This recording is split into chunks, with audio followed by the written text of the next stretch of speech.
30 Tirania de Aço capítulo 496. Esse capítulo veio de novelfull.net. Por favor confira o site e link na descrição. Nuble Notas. Bom, esse vídeo foi patrocinado por Nuble sublinhado no caso eu mesmo.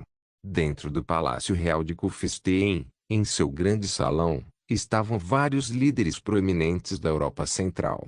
O principal deles era Berengar von Kufstein, que detinha os títulos de rei da Áustria e da Boêmia. Quanto aos outros, eles incluíam o Grão-Duque da Suíça, o Duque da Baviera, bem como os duques da Saxônia, Baden e Württemberg. Esses vários líderes alemães foram reunidos para um único propósito, que era chegar a acordos sobre o futuro de seus reinos. A essa altura, as tendências da moda austríaca já haviam percorrido o sul da Alemanha como um todo, portanto, esses homens não estavam vestidos com trajes medievais de seus colegas do norte da Alemanha, mas sim em um estilo semelhante à realeza da Áustria. Entre esses homens, nenhum tinha uma aparência mais marcante do que Berengário. Se as filhas desses homens estivessem presentes para testemunhar esta ocasião, com certeza elas bajulariam o rei austríaco.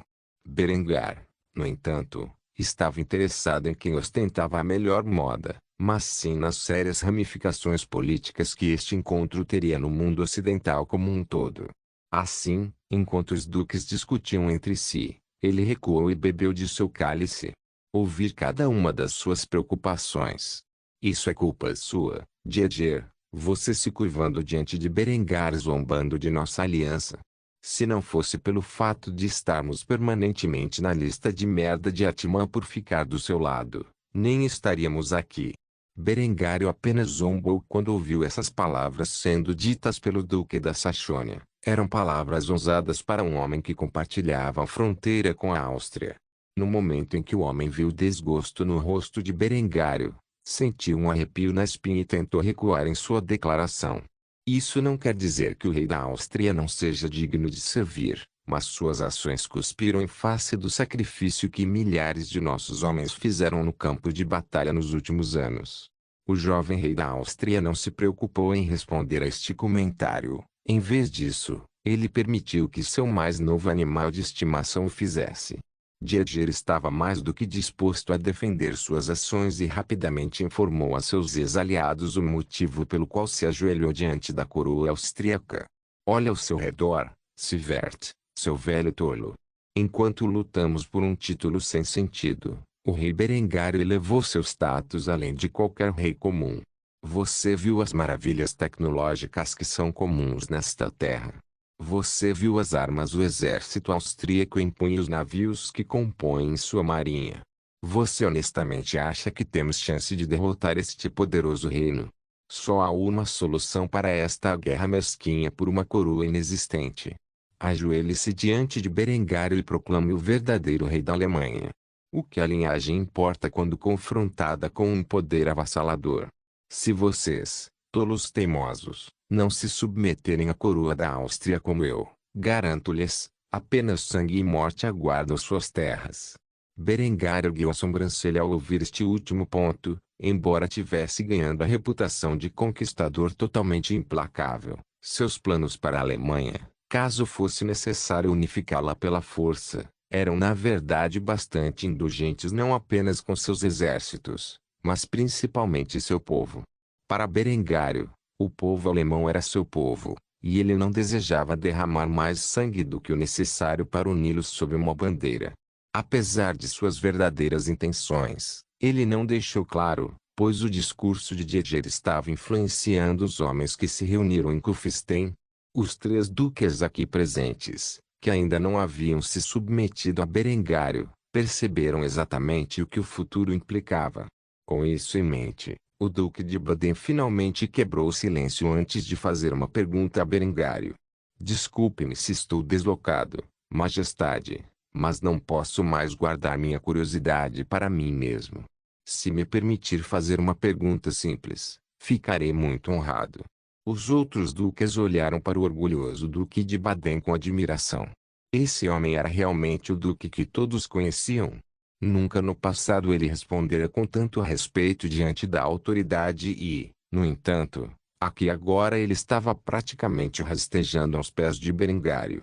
O rei austríaco se divertiu com a natureza excessivamente educada do pedido do Duque de Baden e simplesmente respondeu com um aceno de cabeça silencioso, significando sua aprovação para fazer a pergunta que atormentava sua mente. O Duque de Baden respirou fundo antes de fazê-lo. Qual é a extensão de suas ambições, Berengar von Kufstein? Ao ouvir isso, Berengário sorriu graciosamente, antes de responder a pergunta com muito entusiasmo. Minhas ambições são simples, Duque Kurt von Zähringen. Pretendo unificar o povo alemão deste mundo em um único império, e não uma confederação que pretende ser a sucessora dos antigos romanos.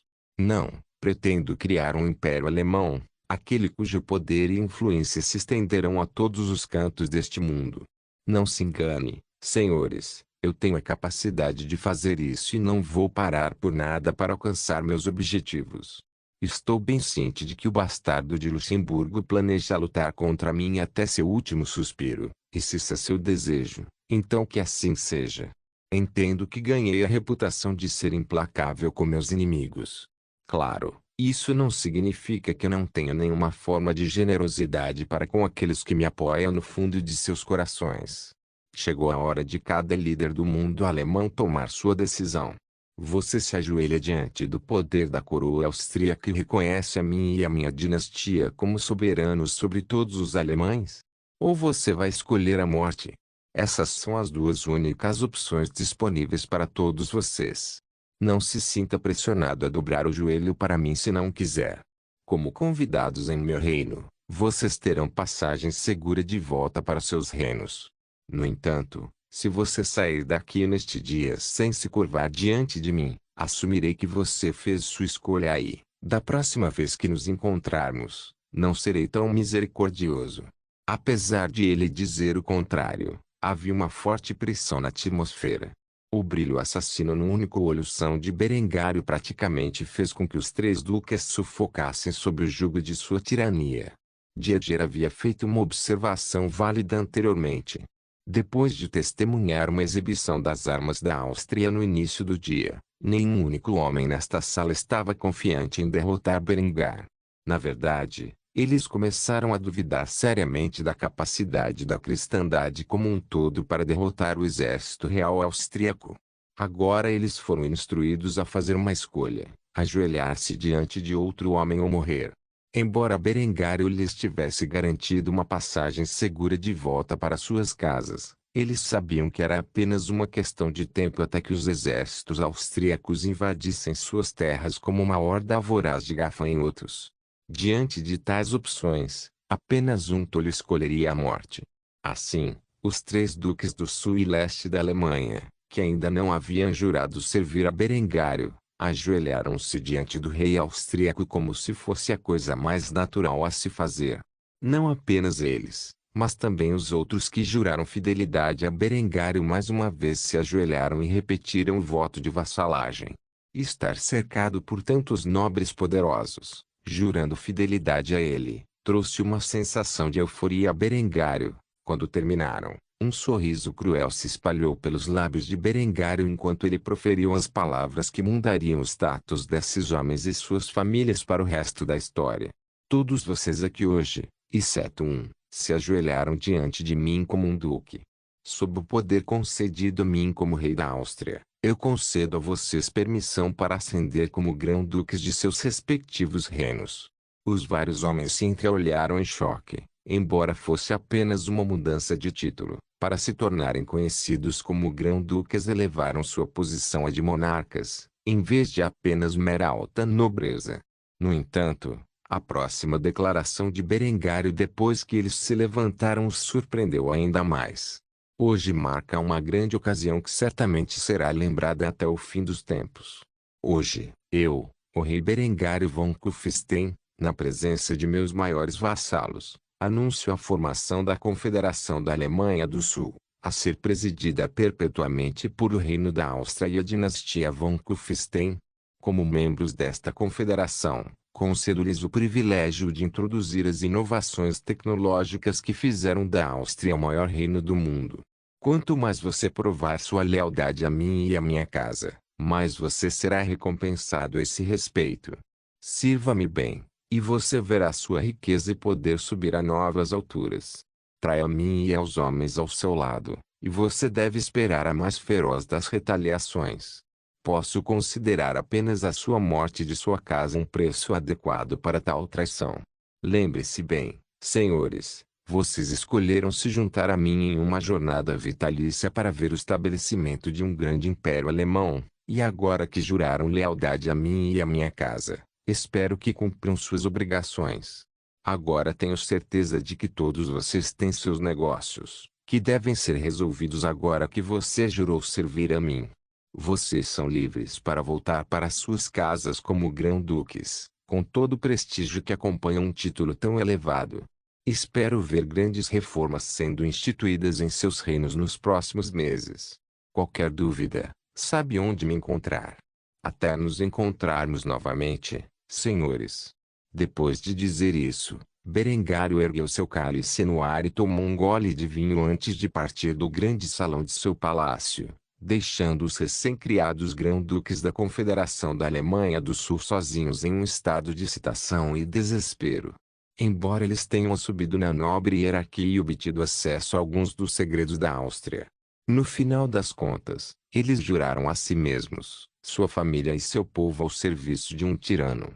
Tirania de Aço capítulo 497. Sentado no lombo de um brilhante corcel cor de chocolate estava um homem vestido da cabeça aos pés com trajes únicos da Índia medieval.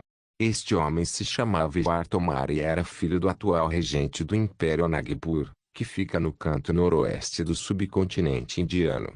Normalmente, ele não se incomodaria em perder o tempo necessário para viajar para o mundo ocidental e, no entanto, apesar de suas reservas, receberá ordens do menino imperador Daria Tomara para empreender tal viagem. Ao longo de suas viagens, Ivar tinha visto muitas paisagens incríveis, desde o vizinho Império Turco-Persa que pertencia aos Timúridas, até a reluzente cidade de Constantinopla, que atuava como porta de entrada para o mundo ocidental. No entanto, nada que ele tinha visto até agora o preparou para o país das maravilhas tecnológico que era o Reino da Áustria. Tendo desembarcado em Trieste depois de fretar uma balsa do poderoso Império de Bizâncio, os nobres indianos não podiam acreditar em seus olhos. A escala dos navios que estavam no porto estava além de qualquer coisa que ele já tivesse visto. Embora a frota austríaca ainda não tivesse sido totalmente adaptada para uma classe de fragatas revestidas de ferro, ainda havia várias delas em exibição na principal cidade portuária do Reino Ocidental. Embora esta nova classe de navio de guerra ainda não tivesse sido revelada ao mundo, Ivar teve um primeiro vislumbre do futuro que estava no horizonte. Não foram apenas as maravilhas tecnológicas que eram os couraçados movidos a vapor que chamaram a atenção do nobre indiano, mas também as muitas fábricas que existiam na cidade portuária, projetadas para auxiliar na construção de embarcações navais e mercantes. Cada aspecto desta cidade foi projetado em torno de duas facetas da vida, manufatura e comércio. A arquitetura clássica alemã foi combinada com as necessidades modernas, como encanamentos e fogões a lenha, para criar uma cidade lindamente esculpida e limpa, livre de resíduos e lixo comumente encontrados nas ruas de outras cidades ao redor do mundo. O tradutor que havia sido contratado para a viagem durante sua breve estada em Constantinopla tinha uma expressão presunçosa no rosto. Esta não foi a primeira vez que visitou Trieste, nem seria a última. Em mais de uma ocasião, ele havia atuado como tradutor para quem procurava fazer negócios na Áustria. Ao longo dos anos, o homem viu o pequeno reino passar de um ducado atrasado para o reino mais poderoso da Europa Central e talvez do mundo ocidental como um todo. Magnífico, não é? No entanto, se você acha que Trieste é grande, espere até entrar na capital deste reino. Kufstein é mais do que apenas uma cidade. É uma fortaleza inexpugnável protegida por várias camadas de paredes, cada seção montada com canhões temíveis e uma guarnição em tempo integral na casa dos milhares. Em resposta a esse comentário, Ivar acenou com a cabeça em silêncio, boquiaberto enquanto contemplava a cidade de Trieste. Embora Trieste fosse uma importante cidade portuária, ela empalidecia em comparação com a grandeza de Kufstein, a capital do Reino da Áustria. Algo que Joar e sua delegação estavam prestes a entender. Com um sorriso no rosto, o tradutor conduziu a delegação indiana em direção à estação ferroviária, onde embarcariam no próximo vagão e viajariam para Kufstein da maneira que se tornou mais comum para visitantes ricos. Joar e seus companheiros ficaram surpresos com o que viram enquanto caminhavam pelas ruas. No entanto, quando testemunharam o trem entrar na estação, mal podiam acreditar em seus olhos. Este gigante de um veículo operado inteiramente sem o poder de bestas de carga. Que mágica os austríacos conjuraram para fazer tal coisa? O nobre indiano ficou tão surpreso com o trem que soltou um suspiro quando viu pela primeira vez. Os austríacos que embarcaram nos vagões não prestaram atenção ao choque do estrangeiro, pois tal coisa se tornara comum. Joar e seus companheiros compraram passagens de primeira classe por uma quantia substancial. Portanto, eles receberam seu próprio vagão de trem, mas não ficaram nem um pouco arrependidos por gastar tanto ouro. Em vez disso, eles contemplaram a cabana magnificamente trabalhada com admiração. O vagão não apenas era mobiliado com os melhores sofás, mas também tinha seu próprio bar pessoal, junto com seu próprio barman pessoal e até mesmo alguns atendentes de quem eles podiam pedir comida. Este vagão de primeira classe realmente valia o preço do ingresso, supondo que alguém tivesse dinheiro para gastar e estivesse em uma longa viagem. Joar desfrutou de refeições preparadas na hora no vagão da cozinha e das iguarias austríacas que eles criaram com uma combinação de vinhos finos, destilados, bebidas combinadas e cervejas alemãs saudáveis. Ele ainda nem havia chegado ao Palácio Real e, no entanto, sentia-se tratado com o luxo que só um rei poderia entender. De todas as suas visitas diplomáticas, nenhuma foi mais extravagante do que esta. E ele ainda não havia conhecido seu anfitrião. Verdadeiramente, a Áustria superou suas expectativas em todos os sentidos. Quando Joar não estava saboreando as refeições ou as bebidas, ele olhava maravilhado pela janela enquanto os campos férteis da Áustria, que eram mantidos por uma pequena quantidade de fazendeiros e suas máquinas movidas a cavalo, passavam por ele.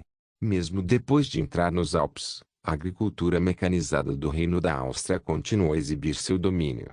A viagem de Trieste a Kufstein durou algumas horas e, quando os nobres indianos desceram do trem e entraram na cidade, ele mal podia acreditar em seus olhos. A grande catedral de Kufstein, assim como as outras obras-primas arquitetônicas que foram criadas, elevou-se no céu acima dos muitos cortiços de enxaimel e luxuosas vilas. À distância, nas colinas acima da cidade-fortaleza, estava a gigantesca estátua de bronze de Berengário e seu corcel caído Erwin, olhando para a cidade e seu povo como seu protetor eterno, sua espada apontada na direção de Roma. Com o sol brilhando em sua superfície metálica, Joar sentiu como se tivesse pisado em um reino pertencente a um conto de fadas. Sob a direção do tradutor, Joar e sua delegação receberam passes de visitante para a cidade e foram autorizados a permanecer por um total geral de 90 dias a mais, e as autoridades locais os prenderiam como imigrantes ilegais. Tendo sido aprovados para uma visita diplomática, eles seguiram para o Palácio Real Austríaco, onde os guardas começaram a verificar seus documentos para verificação. Depois de alguns momentos, os homens confirmaram que a delegação indiana era válida, antes de verificar se havia armas em potencial. Uma busca minuciosa foi realizada onde eles foram aprovados para a entrada. Quando Joar finalmente entrou no pátio do Palácio Real da Áustria, ele sentiu como se tivesse perdido o fôlego. Um palácio tão grande e maravilhoso era maior do que qualquer coisa que existisse em sua terra natal. No final das contas, ele foi forçado a acalmar seus nervos antes de entrar no Palácio Real, onde os servos o conduziram ao grande salão, onde Berengar estava sentado em seu trono esperando por seus convidados do Oriente. Depois de testemunhar o grande trono do Palácio Real e o rei de cabelos dourados e olhos azuis sentado nele, até mesmo Joar se sentiu compelido a se ajoelhar diante dessa poderosa figura. Os nobres indianos foram os primeiros a fazê-lo, onde sua delegação acompanhou suas ações. O silêncio prevaleceu por alguns momentos antes que Ishwar pudesse reunir e expressar seus pensamentos de maneira calma e controlada. Permita-me apresentar-me. Sou Ishwar Tomara, primo de Sua Majestade Darya Tomara e representante pessoal do poderoso Império Nagpur. Embora, sinceramente, depois de testemunhar a riqueza e a prosperidade de seu reino, me sinta envergonhado de dizer tal coisa. Eu viajei um longo caminho, em nome do meu povo, com um único propósito: para negociar com Vossa Majestade e, com sorte, obter as armas que seu povo chama de arquebuse. Berengar apoiou o queixo no punho enquanto ouvia as palavras ditas pelo tradutor, que agia como uma ponte de comunicação entre ele e o embaixador do Império Nagpur. Verdade seja dita, ele desconhecia sua existência até há relativamente pouco tempo, quando foi alertado por seu departamento de imigração sobre o pedido de visita diplomática do Império Indiano. Para se preparar para esta reunião, Berengar vasculhou muitos documentos antigos, aprendendo tudo o que podia sobre este império moribundo no leste. Ele ficou impressionado com sua rica história e como ela diferia da linha do tempo de sua vida passada. No entanto, ele estava interessado em sua política atual, sobre a qual tinha poucas informações. Graças aos esforços de Linde ao longo dos anos, sua rede de espionagem agora era vasta e, com um pouco de esforço, ele conseguiu reunir algumas informações precisas sobre os assuntos atuais da corte do Império Nagpur. Assim, ele sabia que esse jovem era filho do verdadeiro poder por trás do trono de Nagpur. Foi com isso em mente que Berengário exibiu uma fachada graciosa ao contemplar o embaixador indiano e recebê-lo em sua casa. Eu sou Rei Berengário von Kufstein, primeiro do meu nome. Permita-me dar-lhe as boas-vindas em minha casa e reino. Tenho certeza de que sua jornada foi longa e cansativa. Você e sua delegação são mais do que bem-vindos para se sentar à minha mesa para o próximo no que diz respeito ao comércio entre nossos dois reinos. Isso pode esperar para outro dia, quando todos vocês estiverem bem descansados. Ishwar teve uma boa impressão de Berengário, apesar de governar um reino tão rico e poderoso que continha maravilhas tecnológicas com as quais ele nunca poderia sonhar. Ele ainda agia graciosamente diante de visitantes estrangeiros, de um império moribundo muito longe de suas fronteiras. Assim, ele agiu com igual respeito ao responder ao convite de Berengário. Sua hospitalidade é muito bem-vinda e estou ansioso para compartilhar uma refeição com sua família. Ao ouvir isso, Berengário sorriu mais uma vez e levantou-se de seu trono, onde conduziu Ishwar e sua delegação para a sala de jantar. As negociações entre seus dois reinos estavam apenas começando. Tirania de Aço capítulo 498. Berengário sentou-se à cabeceira da mesa. No lado oposto estava o embaixador do Império Nagpur. Sua delegação o cercava da mesma forma que a família de Berengário o cercava. Os representantes dos dois reinos opostos conversavam enquanto o vinho era servido pelos servos e a comida era preparada. O rei austríaco tomou um gole de seu cálice dourado antes de falar sobre e indagar sobre os eventos atuais do outro lado do mundo. Então me diga, Ishwar, como é viver no Império Nagpur? Ainda não estive nessa parte específica do mundo, embora eu gostaria muito de ver a glória da Índia com meus próprios olhos pelo menos uma vez durante esta vida. Ishwar ergueu os olhos de sua taça de vinho com uma expressão complicada no rosto. Ele sabia que o império de sua família estava a uma guerra civil de ser completamente desintegrado e, embora normalmente negasse isso para garantir que o prestígio de seu outrora poderoso império permanecesse intacto aos olhos dos estrangeiros, os locais que ele testemunhou na Áustria o humilharam tanto. Que ele não poderia muito bem, de boa fé, manter sua habitual fachada confiante. Assim, com um suspiro pesado, ele revelou uma resposta honesta sobre o estado de sua terra natal. Foram-se os dias de glória do nosso império. Em vez disso, a corrupção é abundante dentro da aristocracia, e meu pai, o regente, está apenas vivendo sua fantasia de ser um imperador rico enquanto o reino de nossa família desmorona ao nosso redor. Sinceramente, ele prefere gastar a despesa de adquirir suas armas em festas luxuosas e concubinas exóticas. No entanto, O menino imperador ainda tem algum grau de autoridade e está muito interessado em comprar suas armas. Para que uso ele tem em mente? Eu não sei. Talvez ele aspire a conquistar nossos vizinhos do sul em uma última tentativa de restaurar a glória de nosso império moribundo. Ou talvez o menino tenha medo de que os muçulmanos do oeste estejam planejando outra invasão, já que eles continuaram a perseguir a riqueza de nossas terras nos últimos séculos. Não deve ser segredo para um reino tão rico e poderoso como o seu que o Império Timúrida está reunindo tropas. Infelizmente, nossa rede de espionagem é subfinanciada e repleta de incompetência. Portanto, não sabemos ao certo se eles planejam atacar nossa fronteira ocidental ou atacar seus vizinhos a oeste. O rei austríaco tomou um gole de seu vinho enquanto ouvia a história do embaixador. Ele ficou bastante surpreso por não se preocupar em apresentar uma imagem de poder e glória, mesmo que seu reino estivesse realmente em declínio. Afinal, sempre se deve negociar a partir de uma posição de poder. Apesar disso, Berengário sentiu-se inclinado a dar ao embaixador algumas boas notícias para ajudá-lo a animá-lo. Você não precisa se preocupar tanto com o Império Timúrida, pelo menos não por enquanto. As tropas que eles estão preparando para a guerra não são destinadas ao seu império. Ao invés disso, eles buscam recuperar a terra sagrada do Império Bizantino, um conflito do qual minhas tropas certamente participarão. Eu prometo a você que quando meus exércitos terminarem de lidar com essa pequena geada deles, eles não terão forças para invadir suas fronteiras por mais 100 anos. A confiança que transparecia de cada palavra que saía da boca de Berengar era suficiente para encantar o embaixador da Índia. Porém ainda havia uma pitada de dúvida em sua mente em relação às palavras de Berengário, e assim ele perguntou sobre a fonte dessa informação. Como você pode ter tanta certeza disso? Em resposta a esta pergunta, Berengário sorriu antes de acenar com a cabeça para sua segunda esposa, que imediatamente soube o que Berengário estava insinuando. Ela suspirou antes de revelar sua estimada posição dentro do governo austríaco. Como meus agentes se infiltraram em todas as grandes civilizações oeste do Indo, quando se trata da inteligência austríaca, nos orgulhamos de nossa capacidade de obter e verificar informações precisas de todo o mundo ocidental. O Império Timúrida planeja lançar uma jihad contra Bizâncio.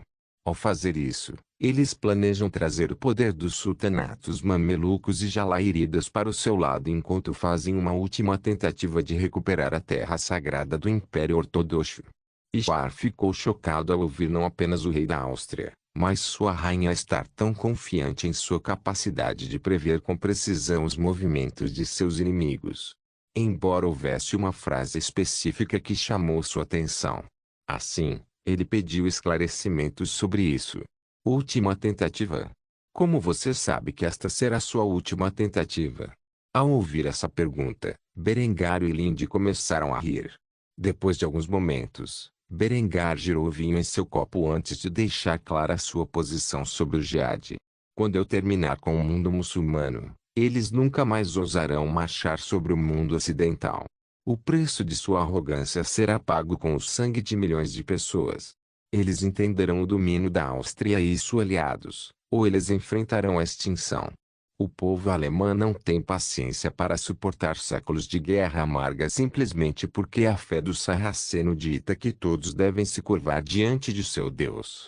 Nem se deve esperar que meu povo o faça. De uma forma ou de outra, esta será a última jihad. Vou me certificar disso. Mais uma vez, Ishar e a delegação de Anandpur ficaram surpresos ao ver a confiança ilimitada no rosto de Berengário enquanto ele falava sobre por fim as invasões do Islã no oeste. Durante séculos, as fés cristã e muçulmana foram rivais ferrenhas e, embora nessa linha do tempo os cristãos tenham sido vitoriosos nas cruzadas, ao fazê-lo restauraram o poder de seus aliados bizantinos. O ressentimento entre os dois povos nunca cessou, nem as hostilidades. Afirmar com tanta ousadia que ele seria o responsável por acabar com a rivalidade de séculos entre a Europa e o Oriente Médio seria considerado um ato de arrogância por qualquer outra pessoa, mas depois de testemunhar as maravilhas tecnológicas do Reino da Áustria, Ishar estava inclinado a acreditar que Berengário falava a verdade. Assim, O embaixador riu antes de tomar um gole de seu vinho. Seu pai jamais acreditaria nas coisas que presenciara em sua visita à Áustria, nem se importaria com as palavras de arrogância ditas por esse rei estrangeiro. No entanto, Ishwar estava determinado a ver se as palavras de Berengário se tornariam realidade. Ele sorriu graciosamente antes de responder a este estranho homem do oeste. Eu gostaria muito de ver sua visão se tornar realidade. Berengário não respondeu a este comentário. Em vez disso, os criados entraram na sala e trouxeram a refeição que havia sido preparada para esta ocasião. Depois de mergulhar na requintada cozinha austríaca, Berengar percebeu que agora seria um ótimo momento para se envolver no comércio de especiarias. Assim, depois de dar uma mordida em seu schnitzel, Berengário dirigiu-se ao embaixador estrangeiro. Você disse anteriormente que queria comprar armas do meu reino. Isso pode ser arranjado por um preço justo. No entanto, também tenho interesse em estabelecer laços comerciais entre nossos dois reinos, e quero dizer mais do que apenas um mero negócio de armas. Por algum tempo, tive que usar o Império Bizantino como um procurador para obter certos bens do mundo oriental. Agora que estou me encontrando pessoalmente com um representante do Império Anandpur, gostaria de saber se você está interessado em exportar algumas de suas especiarias para o Reino da Áustria. Depois de ouvir isso, Ishwar ficou animado. A Áustria parecia ser absurdamente rica, e estabelecer um comércio com eles em termos de especiarias era uma boa maneira de adicionar outro fluxo de receita ao tesouro, que agora estava se esgotando. Assim, ele rapidamente acenou com a cabeça antes de fazer a pergunta em sua mente. Isso pode ser possível. Diga-me, que tipos de especiarias você tem em mente? Berengar fingiu pensar sobre isso por alguns momentos antes de citar algumas especiarias que vieram para o oeste por causa da colonização britânica da Índia em sua vida passada. De repente, gostaria muito de introduzir açafrão, coentro, feno grego, canela, cominho, pimenta do reino, gengibre e cardamomo na paleta austríaca. O que você diz? Você tem autoridade para começar enviando isso para o meu reino em massa? Garanto a você que viajar para o mundo ocidental será muito mais conveniente em alguns anos. Ishwar acenou com a cabeça com um sorriso agradável no rosto, antes de dar uma mordida em seu schnitzel. Embora fosse muito diferente da culinária que estava acostumado, ele parecia gostar enquanto seu sorriso aumentava ainda mais depois de provar a boa cozinha austríaca. Não é um problema. Garanto-lhe que qualquer demanda que seu reino tenha, nós temos capacidade de fornecer. O maior problema é levar as mercadorias para suas terras. Anandpur fica muito longe da Áustria e não há linha direta a caminho pelo mar. Berengar balançou a cabeça ao ouvir isso enquanto exibia um sorriso confiante. Não se preocupe, eu tenho uma aliança com o Império Bizantino. Você simplesmente precisa levar suas mercadorias para o Mar Vermelho, e meus mercadores farão o resto. Ao ouvir isso, Ishwar sorriu antes de acenar com a cabeça em concordância. Muito bem. Estou ansioso para fazer negócios com você. Com isso dito, Berengar e Ishwar continuariam a desfrutar do banquete até tarde da noite. Ao fazer isso, iniciando um próspero comércio entre seus dois reinos. Tirania de Aço capítulo 499 Berengar acordou bem cedo para sua rotina de exercícios matinais. Depois de uma manhã de corrida e levantamento de pesos, ele imediatamente começou a treinar com a espada. Mais de 5 anos se passaram desde que ele pegou uma espada pela primeira vez e, embora raramente se encontrasse encarando a lâmina de um oponente no campo de batalha atualmente, ele ainda se dedicava ao treinamento com as armas. No entanto, nos últimos anos, ele havia introduzido um novo exercício em sua rotina diária. E estava no meio disso agora. Vestido com um pouco mais que uma cueca boxer, Berengar encarou seu oponente com um olho bom.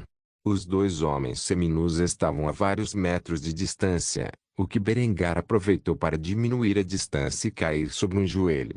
Num piscar de olhos, Berengar penetrou nas defesas de seu oponente e agarrou suas pernas, onde ergueu o homem no ar e o carregou alguns metros antes de jogá-lo na superfície acolchoada e espessa abaixo. No entanto, Ao contrário das regras tradicionais de luta livre de sua vida passada, esse conflito não terminou em ponto. Em vez disso, os dois homens lutaram por uma posição superior, resultando em Berengar pegando as costas do homem. Com as pernas enroladas no tronco do homem como um triângulo corporal, o jovem rei da Áustria travou um mata-leão, onde se comprimiu na garganta do adversário como uma anaconda. Depois de um único segundo, o outro homem bateu, resultando em Berengar liberando sua posição de controle e se levantando. A luta livre era um marco na cultura medieval da Europa e era um esporte para a nobreza de muitos reinos. No entanto, Berengar mudou as regras na Áustria para ser um meio mais eficiente de combate e autodefesa. Partindo da memória de seu treinamento combativo de seus anos no exército do Zauá, Berengar incorporou seu conhecimento limitado do jiu-jitsu brasileiro à variante austríaca de luta livre e, ao fazê-lo, criou uma nova geração de arte marcial para este mundo. O grappling austríaco havia se tornado cada vez mais avançado nos últimos anos, pois muitos praticantes experimentavam finalizações em um padrão seguro estabelecido pela coroa da Áustria. A essa altura, ele havia sido apresentado aos jovens como um esporte escolar e podia ser visto em muitas das instituições de ensino públicas e privadas que se espalharam pelo reino como competição. Claro, quando Berengar estava treinando com seu oponente, ele não sabia que o seu convidado do Império Anhangipur havia encontrado o caminho para o ginásio embutido no palácio de Berengar. Ao testemunhar o fascinante esporte de combate, Ishwar bateu palmas e assobiou quando Berengar afundou no estrangulamento. Embora ele não soubesse o quão eficaz era tal coisa, era evidente que o oponente do rei da Áustria estava em seu último suspiro no momento em que bateu. Quando Berengar fitou o hóspede estrangeiro com seu único olho bom, sorriu antes de fazer um comentário sobre sua aparição prematura. Você gostaria de se juntar a mim para um pouco de esporte? Ao lado de Ishwar estava o tradutor que transmitiu as palavras de Berengar ao homem. Ao ouvir esse desafio, ele riu. Ele instantaneamente se despiu para um traje semelhante ao de Berengário. Quanto ao parceiro de treino de Berengário, ele deu um passo para trás enquanto os dois homens circulavam um ao outro. O embaixador de Anhangipur se gabou ao se aproximar do rei austríaco. Tem certeza disso? Quero que saiba que sou um mestre de Kalaripayattu, a arte marcial do meu país. Berengário lutou para conter o riso ao ouvir isso. Em sua mente, havia memórias de uma época em que as artes marciais desarmadas eram misturadas com perfeição em um esporte de combate brutalmente eficaz. Embora tivesse pouco treinamento em artes marciais mistas, ele tinha uma vasta experiência com a variante do exército do Zauá conhecida como combativa. Ele até havia vencido algumas competições organizadas pelo exército. Quando comparado com Kalaripayattu, que era conhecido pelos lutadores como uma das artes marciais tradicionais menos eficientes, Berengar não tinha medo. Em vez disso, ele estava cheio de confiança ao desafiar corajosamente o embaixador indiano. Quem ousa, vence. Depois de ouvir a tradução dessas palavras, Ishwar juntou-se a Berengar na risada antes de perguntar sobre o conjunto de regras. Diga-me, quais são as regras da nossa pequena competição? Ao ouvir isso, Berengar ficou animado. Uma de suas maiores reclamações sobre as artes marciais mistas de sua vida passada era que havia muitas regras desnecessárias adicionadas ao longo dos anos, e seu antecessor conhecido como Vale Tudo, ou no Oldsbarrede, havia sido banido há muito tempo. Nos países mais civilizados do mundo moderno. Refletindo sobre isso, Berengário criou um interessante conjunto de regras. Ao fazer isso, ele respondeu com um sorriso perverso enquanto levantava 3 dedos para seu convidado indiano. Existem 3 regras para nossa competição. Regra número 1, não morder. Regra número 2, sem arrancar os olhos. E regra número 3, sem golpes na virilha. Todo o resto é um jogo justo.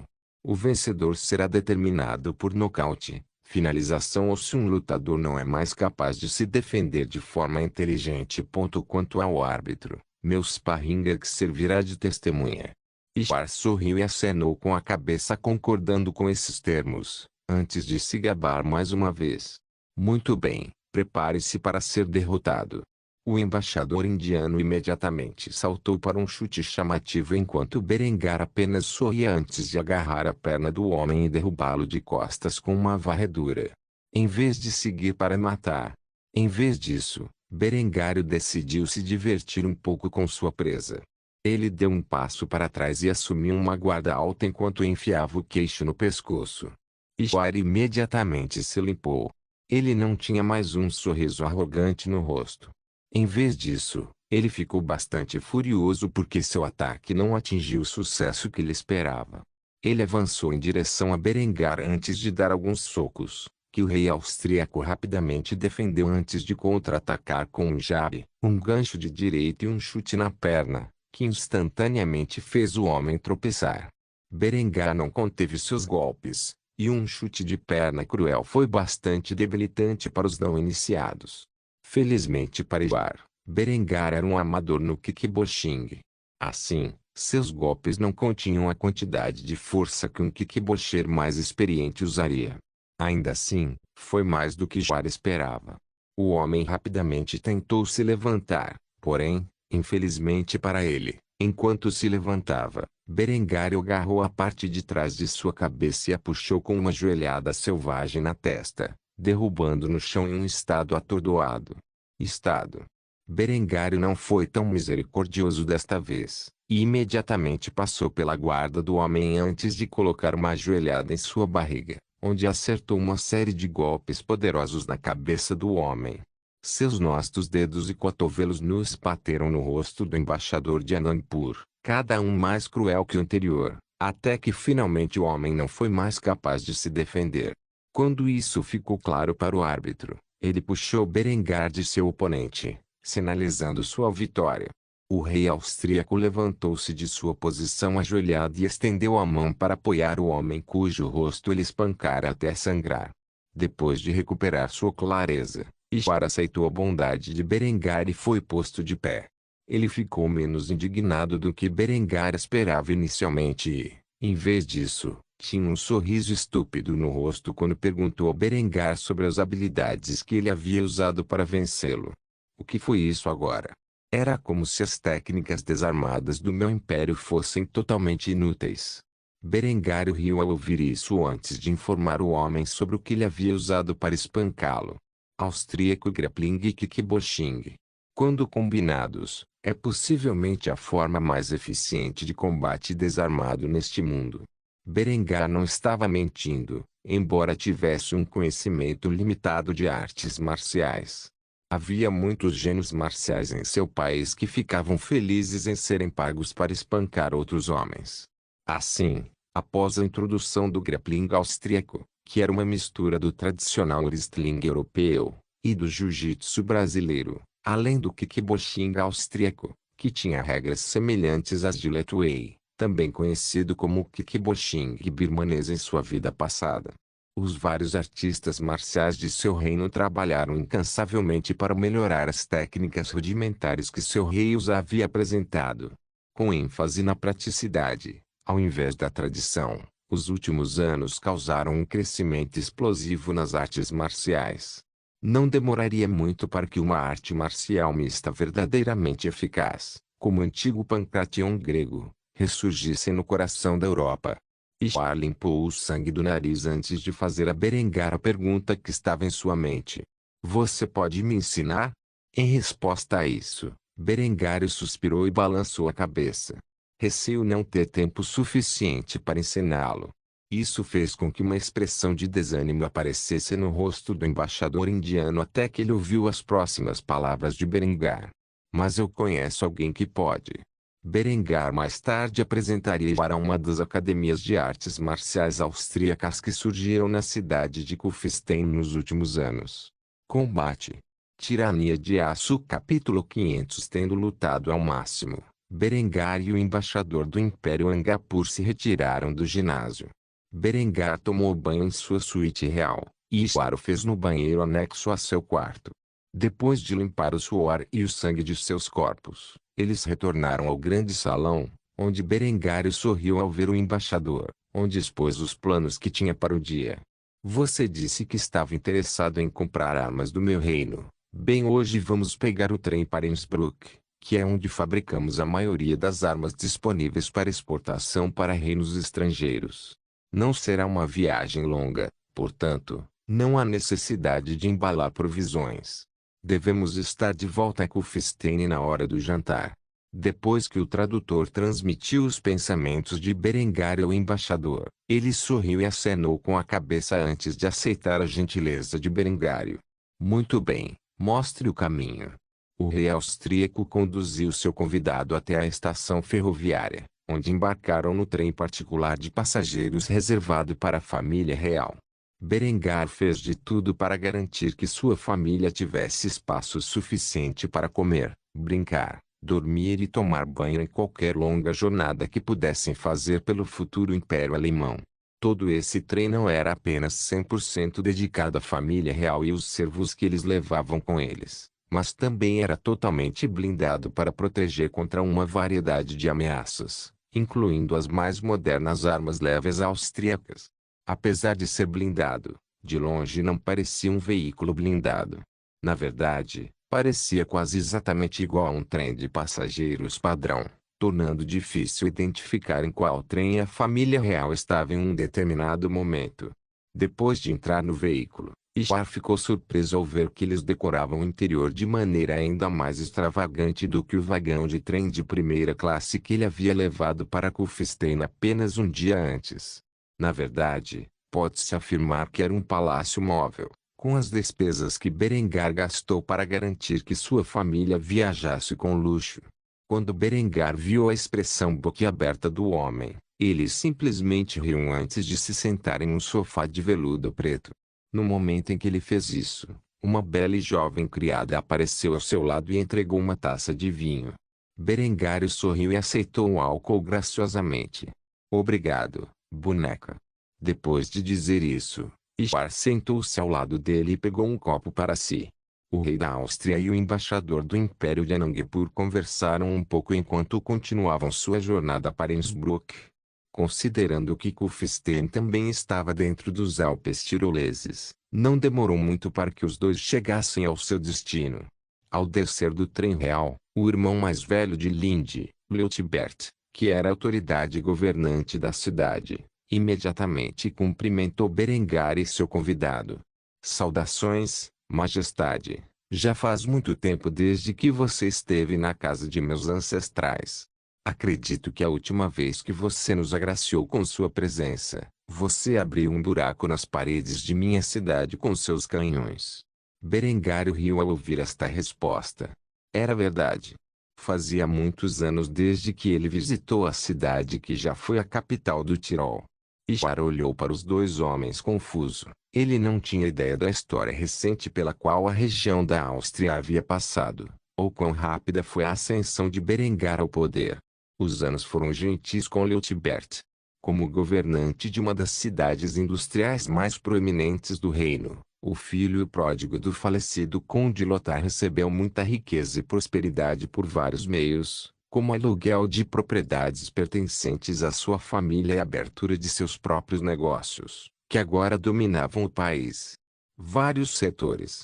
Naturalmente, após as reformas políticas de Berengário, quaisquer impostos arrecadados pelo governo local não deveriam ser depositados no tesouro do nobre que detinha o título da terra, mas sim transferidos para o tesouro real em Kufstein. A coroa então alocaria esses fundos para as várias cidades e distritos do reino com base no orçamento federal e nas necessidades do povo. Por causa disso, a nobreza da Áustria extraiu a maior parte de sua riqueza de corporações privadas, nas quais eles usaram suas vastas fortunas familiares para formar e investir. Leutbert não foi exceção a essa regra e até abriu sua própria empresa siderúrgica, que produzia uma grande quantidade de vários aços. Berengar tinha um sorriso largo no rosto enquanto se engajava em uma conversa fiada com o conde antes de levar Ishar para sua fábrica de armas. A propósito, sua irmã está bem. Eu sei que vocês dois se comunicam pouco ultimamente, mas você deveria pelo menos estar ciente de que tem 3 sobrinhos e sobrinhas. Leutbert apenas acenou com a cabeça em silêncio quando ouviu isso. Era natural que Lindy tivesse mais filhos depois de Hans. A última vez que a viu, ela já estava grávida durante o casamento. Embora ele tivesse levado sua irmã até o altar durante a cerimônia, ele não o fez por bondade em seu coração. Se não fosse por Berengário ordenando-lhe fazer tal coisa, ele teria ficado completamente longe do casamento de sua irmã. Havia muito ressentimento no coração do jovem em relação à sua irmãzinha. A seus olhos, ela era responsável pelo destino de seu pai. Era bem provável que Lothar tivesse sucesso em sua tentativa de tomar o controle do trono ducal da Áustria do falecido duque Wilmar se Lindy não tivesse ajudado Berengar em seus esforços. Se não fosse pelos esforços de Lindy nos bastidores, havia poucas dúvidas na mente de Leutibert de que Berengar nunca teria sucesso em suas primeiras conquistas. Embora Berengar possa ser um comandante capaz, cujos exércitos possuíam tecnologia mais avançada do que seus inimigos, houve muitos casos em que, sem a ajuda de Lindy, ele teria falhado ou até perecido muito antes de poder desafiar Lothar abertamente. Leutibert perdoou Berengário por usurpar seu direito de primogenitura. Afinal, ele podia entender o raciocínio do homem para tomar tais atitudes. Foi Lothar quem conspirou contra Berengar no começo e foi pelo menos parcialmente responsável por mais de um atentado contra sua vida. Apesar disso, ele não podia perdoar Lindy facilmente, já que suas ações eram totalmente traiçoeiras. Pelo bem de seu amante, que ela não conhecia há muito tempo, ela traiu sua família e apoiou as ações de seus inimigos, o que acabou resultando na morte de seu pai e no declínio de sua casa. Embora a família von Habsburg-Innsbruck fosse agora mais rica do que nunca, o respeito, o poder e a autoridade que antes comandavam haviam diminuído significativamente. De governar todo o Tirol a governar a cidade de Innsbruck e as aldeias vizinhas. Havia apenas uma pessoa para culpar por isso, Lindy von Kufstein. No entanto, Leutibert não deixou nada disso atrapalhar seu julgamento e, finalmente, mostrou a Berengário o respeito que um poderoso conquistador merecia. Sua Majestade, há algo em que eu possa ajudá-lo enquanto estiver aqui na cidade de Innsbruck? Berengário apertou o ombro do cunhado enquanto descrevia o que planejara para o dia com detalhes suficientes. Eu apenas planejo mostrar ao embaixador do Império de Anhangpura que alguns produtos que ele deseja comprar do arsenal de Innsbruck, bem como mostrar sua eficiência na batalha. Se você puder reunir a guarnição local para dar a ele uma breve exibição dos arquebuses e canhões Falconet, eu agradeceria muito. Leutibert acenou com a cabeça em resposta a isso, antes de fazer uma saudação adequada ao rei. Isso será feito, Sua Majestade. Berengar riu ao ouvir isso antes de comentar sobre a formalidade de Leutibert. Não precisa ser tão formal comigo, Leutibert. Somos irmãos por lei. Então eu me sentiria muito mais confortável se você me chamasse pelo meu nome. Leutibert acenou com a cabeça com uma expressão forçada ao seguir as instruções. Claro. Berengário depois de dizer isso, Berengar trouxe Jar para o arsenal de Innsbruck, que cuidava da fabricação da maioria das armas exportadas da Áustria para nações estrangeiras. Não se esqueça de deixar o link de se inscrever no canal. Caso queira contribuir de alguma forma com o canal, entre em contato comigo pelo Instagram do canal. O link do Instagram do canal estará na descrição do vídeo. Por favor, certifique-se de verificar meus outros vídeos. Tenho certeza que você vai gostar deles. Solem irmãos.